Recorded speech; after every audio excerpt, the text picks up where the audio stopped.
Dear students, आज के इस वीडियो में हम बीएससी पार्ट सेकंड का टॉपिक लागोर फलनों का लांबिकता संबंध व्युत्पत्ति करेंगे।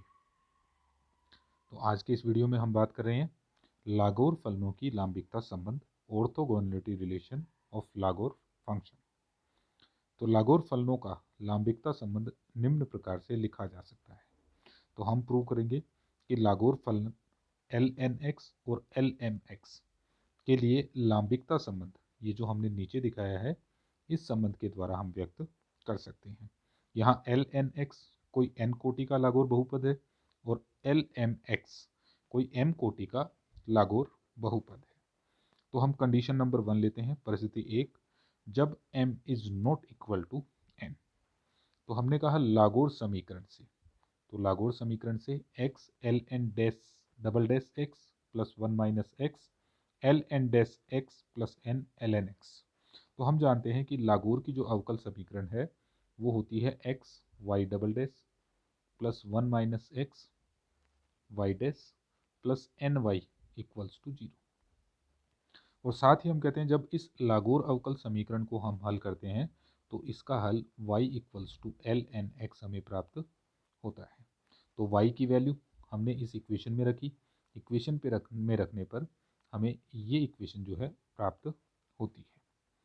तो ये जो समीकरण है, इस समीकरण को हमने मल्टीप्लाई कर दिया e raise to power minus X से। तो ये इक्वेशन हो गई x e raise to power minus E X L N double dash X plus 1 minus X E raise to power minus x L N dash X plus N E raise to power minus x L N X. ये हो गई समीकरण, इससे denote हो गई। अब हमने कहा इसके जो प्रथम दो पद हैं, ये और ये, इसको हम इस प्रकार से लिख सकते हैं। जब हम इसका वापस अवकलन करेंगे विद रेस्पेक्ट टू एक्स इसका, तो हमें ये दो पद जो हैं ये प्राप्त होते हैं। तो इसको हमने डिनोट कर दिया समीकरण नंबर 1 से। समीकरण 1 में n को m से बदलने पर, तो जहाँ जहाँ n था उसकी जगह हमने वैल्यू रख ली m। तो यहाँ n था तो हमने लिख लिया lmx, यहाँ n है इसको लिख लिया m, यहाँ n था इसको लिख लिया हमने m, और ये हो गई हमारी समीकरण नंबर 2। तो समीकरण 1 को lmx से तथा समीकरण 2 को lnx से गुणा कर घटाने पर, तो हमने ये दो इक्वेशन ली। पहले हम इसकी बात कर लें। तो समीकरण 2 इसको हमने मल्टीप्लाई किया lm, समीकरण 1 को मल्टीप्लाई किया lmx से, तो यहाँ वैल्यू आ गई lmx, और इसको हमने मल्टीप्लाई किया है lnx से, ये वैल्यू हो गई। तो इनको और इसको घटाएं तो ये हो गया m minus N E raise to power minus x L M X L N X. अब सिमिलर ये जो इक्वेशन थी इसको मल्टीप्लाई किया एल एम एक्स से, और ये मल्टीप्लाई हो गया एल एन एक्स से। तो इसमें से ये जो टर्म है ये माइनस कर दी, माइनस की तो हमने इसको इस प्रकार से लिख लिया। अब हमने इसको हल किया, हल करके इसको वैल्यू लिख ली हमने x E raise to power minus X D upon D X L M X D L N X upon D X, और इसको हमने लिख लिया L N x D L M X D x. तो ये जो समीकरण है, इस समीकरण का विद रेस्पेक्ट टू x हमें एक बार समाकलन करना है लिमिट 0 से इन्फिनेटिव के मध्य। तो हमने लिखा यहाँ, ये हो गया 0 टू इन्फिनेटिव, ये हमने यहाँ डिनोट कर दिया। इसको भी हमने क्या किया 0 से इन्फिनेटिव, और यहाँ dx लगा दिया, ये dx हो गया। तो ये इसका हमने क्या कर दिया, समाकलन किया। तो अब इसका हम समाकलन करें, तो इसका समाकलन मतलब ये यहाँ तो हो रहा है अवकलन, और dx और ये समाकलन तो ये एक दूसरे के इन्वर्स होते हैं, तो हमने दोनों को हटा दिया और लिमिट लगा दी हमने 0 से इन्फिनेटिव के मध्य। तो ये हो गया m minus N 0 to infinity E raise to power minus x L M X L N x D X equals to 0। तो हमने अपर लिमिट रखी, अपर लिमिट इन्फिनेटिव जब हम यहाँ रखते हैं ई रेज टू माइनस इन्फिनेटिव, तो इससे टर्म हमें 0 प्राप्त होती है। सिमिलर जब हम लोअर लिमिट रखते हैं तो x इक्वल्स टू 0 रखने पर इसके कारण ये जो टर्म है ये हमें 0 के बराबर प्राप्त होती है। तो अब चाहे हम अपर लिमिट रखें चाहे लोअर लिमिट रखें, टर्म हमें किसके बराबर प्राप्त होगी, 0 के बराबर प्राप्त होती है। तो हमने कहा इससे हमें प्राप्त हुआ m minus N 0 to infinity समाकलन e raise to power minus x L M X L N x D X equals to 0। अब यहाँ हमारे पास दो टर्म हो गई, एक तो ये टर्म और एक तो ये टर्म। हमने कहा यदि m is not equal to n है तो इस स्थिति में m minus N is not equal to 0 होगा। यदि m n के बराबर नहीं है तो इस स्थिति में m minus N is not equal to 0 होगा, इसलिए जो समाकलन है ये 0 के बराबर होना चाहिए। तो इसको हमने डिनोट कर दिया समीकरण नंबर 3 से। अब हमने परिस्थिति 2 ले ली। यदि परिस्थिति 1 की बात करें तो m is not equal to n के लिए जब m n के बराबर नहीं है तो 0 to infinity e raise to power minus x L M X L N x D X equals to 0। अर्थात ये दोनों फलन जो है ये लांबिकता संबंध को रिप्रेजेंट कर रहे हैं जब m is not equal to n है। परिस्थिति 2 में हमने कहा जब m इक्वल्स टू n है तो लागोर बहुपद के घात श्रेणी हल से, तो L N X equals to summation R equals to 0 to infinity minus 1 to R summation factorial N का स्क्वायर अपॉन फैक्टोरियल आर का square upon N minus R X की पावर आर। ये हो गई समीकरण नंबर 4। तथा रोड्रिक सूत्र से L N X equals to E raise to power X D N upon D x N E raise to power minus x x N.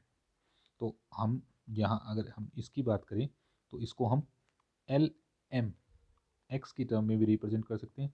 तो यहाँ जहाँ जहाँ एन है वहाँ वहाँ हमारे पास एम आ जाएगा, परंतु हमने स्थिति ली है ऊपर एम इक्वल्स टू एन, तो इसलिए हम यहाँ एन लेकर चल रहे हैं। तो इसको हमने हल किया तो इसको उठाकर इधर ले आए, तो ये हो गया e raise to power minus x L N x d की power n upon D x N E raise to power minus x x n. अब इन दोनों को हमने मल्टीप्लाई कर लिया और मल्टीप्लाई करके और हमने क्या किया, इसका समाकलन कर दिया 0 टू इन्फिनिटी के मध्य। तो जब हमने इस दोनों को मल्टीप्लाई किया तो देखो इस तरफ ये दोनों मल्टीप्लाई हो गई e raise to power minus x L N x D x. इस तरफ ये बाहर ले लिया क्योंकि ये इसमें x का पद नहीं है, तो ये जो x का पद नहीं है तो इसको हमने बाहर ले लिया, समाकलन किया 0 to infinity X R D N upon D x N E raise to power minus x x N D x. ये हो गई समीकरण नंबर 6। इस समीकरण के दाएं पक्ष के समाकल को खंड समाकलन n बार करते हैं। तो ये जो है इसका n बार हम क्या करते हैं, खंड समाकलन इंटीग्रेशन बाय पार्ट्स हम करते हैं। तो इंटीग्रेशन बाय पार्ट्स करने गए तो देखिए ये हमने समाकलन लिख लिया। अब हमने कहा समाकलन है X R D N upon D x N E raise to power minus x x N D X. ठीक है, तो हमें क्या करना है, सबसे पहले इसका हमने क्या किया, अवकलन कर लिया। सॉरी, इसका हमने समाकलन किया, समाकलन करने पर हमें ये वैल्यू प्राप्त हो गई। ठीक है, मतलब ये इस प्रकार से u v डी एक्स फिर माइनस समाकलन 0 to infinity D you upon D X समाकलन v डी एक्स और इस पूरे का समाकलन। ये इसी तरीके से करते हैं हम बाई पार्ट्स कैसे करते हैं, बाई पार्ट्स हम इस प्रकार से करते हैं u v D x minus समाकलन d you upon D x v D x D x. तो ये फार्मूला काम में लेके हमने इसका प्रथम बार समाकलन किया है। तो देखिए यहाँ से यदि बात करूँ u equals to X R और v इक्वल्स टू हो जाएगा D N upon D x N E raise to power minus x x N. तो ये वैल्यू v की हमने u की हमने यहाँ रख ली, v की वैल्यू हमने यहाँ रखी, इसी प्रकार u हमने यहाँ रख लिया, v हमने यहाँ रख लिया और ये इक्वेशन हमने यहाँ लिख ली। ठीक है, तो हमने कहा सबसे पहले एक्स आर यू, और इसका हमने एक बार समाकलन किया x के रेस्पेक्ट में, तो ये हो गया D N minus one D x N minus one E raise to power minus x x N, zero to infinity minus zero to infinity D you upon D you upon D X, और इसका x के respect में एक बार समाकलन कर लिया और पूरे का हमने समाकलन कर दिया। तो इस समीकरण में दाएं पक्ष का प्रथम पद शून्य के बराबर होता है, अतः तो शून्य के बराबर कैसे हो गया, अपर लिमिट रखी तो ये कितना हो गया, अपर लिमिट रखते हैं तो इसकी वजह से जीरो, और लोअर लिमिट रखते हैं तो इसकी वजह से ये टर्म जो है ये जीरो के बराबर हो जाती है। तो हमारे पास बचा समाकलन zero to infinity X R D N upon D x N E raise to power minus x x N D X equals to minus zero to infinity D X R upon D N minus one upon D x N minus one E raise to power minus x x N D x. तो हमने कहा इस प्रक्रम को हम बार बार दोहराते हैं, और कितनी बार दोहराते हैं, एन बार दोहराते हैं। एन बार दोहराया तो ये हो गया माइनस एक की power N D N upon D x N, इस ये तो एक बार अवकलन हुआ है, तो एन बार करेंगे तो D N upon D x N X R. इसका इसका हमें क्या करना है, इसका करना है हमें समाकलन। समाकलन एन बार किया तो हो गया D N minus N upon D x N N minus N E raise to power minus x x N D x. तो हमने कहा इस समाकलन में यहाँ से यदि हम बात करें तो हमने कहा D N upon D x N X R equals to zero, कब, जब R is less than N. तो हमने कहा यदि आर हम ले लेते हैं दो है, ठीक है, और तो ये हो गया x2, और इसका हमने तीन बार अवकलन किया, तो जब हम तीन बार इसका अवकलन करते हैं तो हमें पद कितना मिलता है, जीरो मिलता है। तो हम कह रहे हैं जब r n से छोटा होगा उस स्थिति के अंदर ये टर्म हमेशा हमें जीरो के बराबर प्राप्त होगी। ठीक है, अब हमने कहा यदि r इक्वल्स टू n है तो हमने कहा D N upon D x N, एक्स की पावर n कितना प्राप्त होगा, फैक्टोरियल n। कैसे, हमने कहा यदि हम कंसीडर कर लेते हैं कि एक्स एन है हमारा फलन एक्स एन, इसका एक बार हमने अवकलन किया, यहीं करते जाएंगे N X N minus one, ये एक बार हो गया, दो बार करते हैं तो हो गया N N minus one X N minus two. ठीक है, ये दो बार हो गया, तीसरी बार करते हैं N N minus one N minus two X N minus two three हो गया। इसी प्रकार हमने एन बार किया तो यह हमारे पास लास्ट में टर्म जो आएगी वो हो जाएगी N N minus one N minus two dot dot dot one X की पावर एन माइनस एन, मतलब एक्स की पावर जीरो एक्स की पावर जीरो वन के बराबर। तो इस प्रकार हम कह देंगे ये किसके बराबर हो जाएगा, ये फैक्टोरियल एन के बराबर हो जाएगा। तो हमने कहा X R D N upon D x N E raise to power minus x x N D X zero के बराबर होगा जब r is less than n है। और हमने कहा X R D N upon D x N E raise to power minus x x N D X equals to minus one to N factorial N zero to infinity E raise to power minus x x N D x. तो ये कहाँ से लिखा हमने, यहाँ से। ये term जब r इक्वल टू n है उस स्थिति में ये जो टर्म है ये किसके बराबर हो जाएगी, फैक्टोरियल n के बराबर हो जाएगी। ये है डी एन माइनस एन, तो मतलब d की power zero upon D X zero, इसका मतलब एक बार भी इसका अवकलन नहीं हो रहा है, तो इसको हम छोड़ देंगे।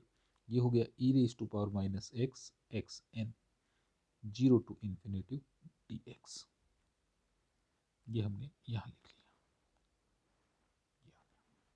इस समाकलन को समीकरण 6 में रखने पर, तो समीकरण 6 कौन सी थी, ये समीकरण 6 थी, तो यहाँ हम इसकी वैल्यू रख लेते हैं।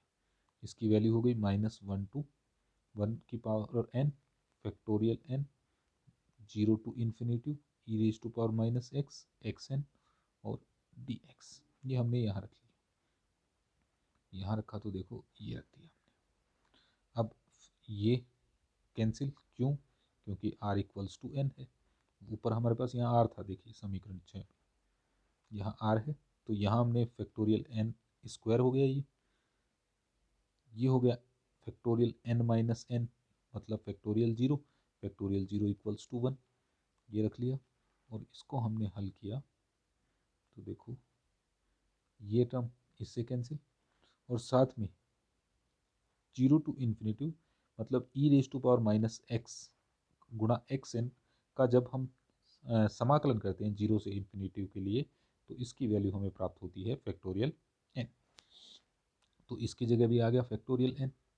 तो देखो ये खत्म, ये खत्म, ये खत्म, ये हो गया -1 की power 2n factorial N equals to factorial N square. ये क्यों हुआ? यदि हम कहें n equals to 1 2 3 4 and so on है, तो 2n हमेशा कैसा रहेगा? हमेशा सम रहेगा, इवन रहेगा। इवन रहेगा तो इसका मतलब ये हमेशा टर्म कैसी आएगी? पॉजिटिव आएगी। तो ये हमने वैल्यू रख ली। ये हो गई समीकरण नंबर 8। तो समीकरण 8 जो है वो लागोर बहुपद के लांबिकता संबंध को व्यक्त करता है जब m n के बराबर हो। तो समीकरण 3 व 8 को एक समीकरण के रूप में लिखने पर 0 to infinity E raise to power minus x L M X D X equals to factorial N का स्क्वायर डेल एम एन, समीकरण नंबर 9। तो समीकरण 9 जो है यह लागोर बहुपद के लांबिकता संबंध को व्यक्त करता है। ठीक है, तो सभी प्रकार के मतलब सभी कोटि के, चाहे n इक्वल्स टू m है, n इक्वल्स टू m है, तो उस स्थिति में del M N equals to 0 होगा। ये क्या है? ये क्रोनेकर डेल्टा है। तो क्रोनेकर डेल्टा हम पहले पढ़ चुके हैं। जब n इक्वल्स टू m होगा तो del M N equals to 1 होगा, और जब n is not equal to m होगा तो उस स्थिति में ये जो क्रोनेकर डेल्टा है ये 0 के बराबर होगा।